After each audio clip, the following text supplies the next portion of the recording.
আসসালামু আলাইকুম রাহমাতুল্লাহ। সুলাইমান আলাইহিসসালাম ছিলেন দাউদ আলাইহিসসালামের পুত্র। তিনি ছিলেন ইসরায়েলীদের নবী ও রাজা। আল্লাহ তাকে জ্ঞান, বিচার বুদ্ধি ও রাজত্ব দান করেছিলেন।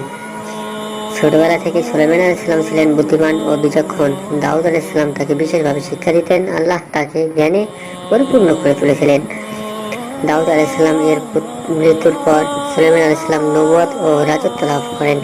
তিনি ছিলেন এক শক্তিশালী, ন্যায়পরায়ণ শাসক। দুই নারী একটি সন্তানের মালিকানা দাবি করে সুলাইমান আলাইহিসসালাম আল্লাহর প্রদত্ত জ্ঞান দিয়ে সত্যিকারের মায়ের পরিচয় উদ্ঘাটন করেন। আল্লাহ তাকে পাখি ও প্রাণীদের ভাষা বোঝার ক্ষমতা দেন। একটি পিঁপড়ার কথা শুনে তিনি মুচকি হাসেন এবং আল্লাহর শুকরিয়া আদায় করেন। সুলাইমান আলাইহিসসালাম এর অধীনে ছিল বিশাল বাহিনী, মানুষ, জিন ও পাখি। সবাই তাকে অনুসরণ করত শৃঙ্খলার সাথে। হুদহুদ পাখি এসে সাবা নগরীর এক রানীর কথা জানায়, যিনি সূর্য পূজা করতেন। সুলাইমান আলাইহিসসালাম এক শান্তিপূর্ণ চিঠি প্রেরণ করেন বিলকিসকে, যাতে তাকে আল্লাহর কাছে আত্মসমর্পণ করতে বলা হয়। সুলাইমান আলাইহিসসালাম বিলকিসের সিংহাসন নিয়ে আসার জন্য জিনদের আদেশ দেন।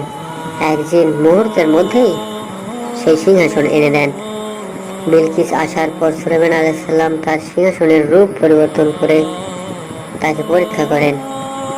বিলকিস বুঝতে পারেন যে সুলাইমান আলাইহিসসালাম সত্য নবী এবং তিনি ইসলাম গ্রহণ করেন।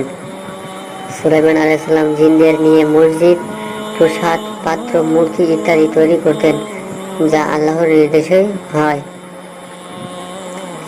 তিনি দোয়া করেন যেন কেউ তার মতো রাজত্ব না পায় এবং আল্লাহ তা কবুল করেন।